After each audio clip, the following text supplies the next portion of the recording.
Let me ask you something. Have you ever watched a movie and thought, this is exactly what I expected, and somehow that's both a relief and a disappointment?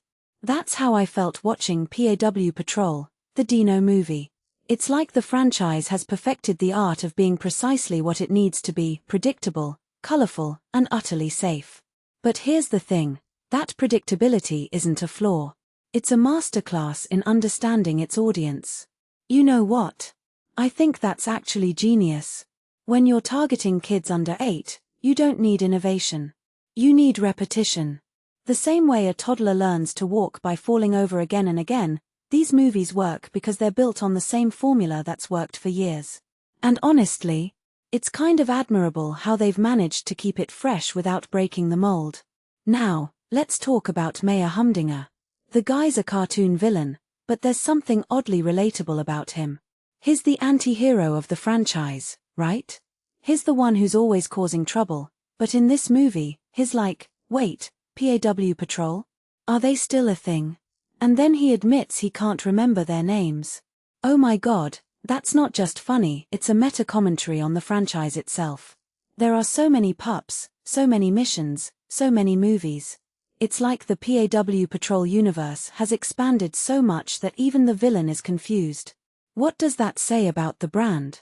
It says it's successful. But it also says it's sprawling. And that's a risk. How do you keep a brand that's become a character in its own story? Here's a thought. This movie is a love letter to merchandising. Every scene feels like a product placement waiting to happen. The Dino Rescue Responder, the Megasaurus Dino vehicle, the kid's bike.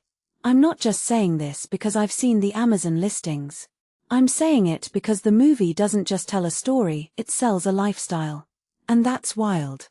It's not just a movie, it's a full-time job for the viewer's wallet. But here's the kicker. The messages they're trying to push: never give up, set your mind to something, give it everything you've got. They're not just for kids. They're for parents. They're for marketers.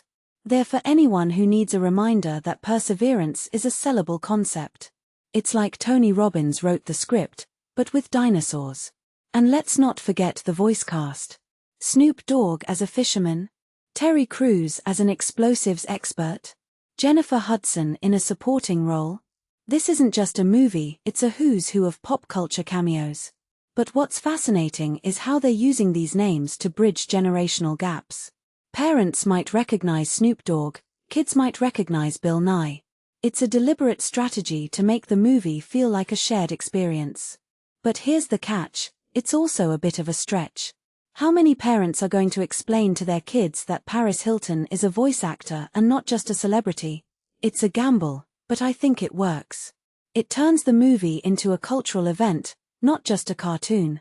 And the dinosaurs? Oh, the dinosaurs. They're not just there for spectacle, they're there to remind us that kids love anything with scales and teeth. Rhubarb, the baby T-Rex, is the perfect example. He's cute, he's fluffy, and he's got a $40 inflatable version on Amazon. That's not just a product, it's a statement. Kids don't care about the plot, they care about the toys. And the movie knows that. It's not trying to be deep. It's trying to be a gateway to a world where every problem is solved by a puppy in a costume. And honestly, that's exactly what the world needs right now.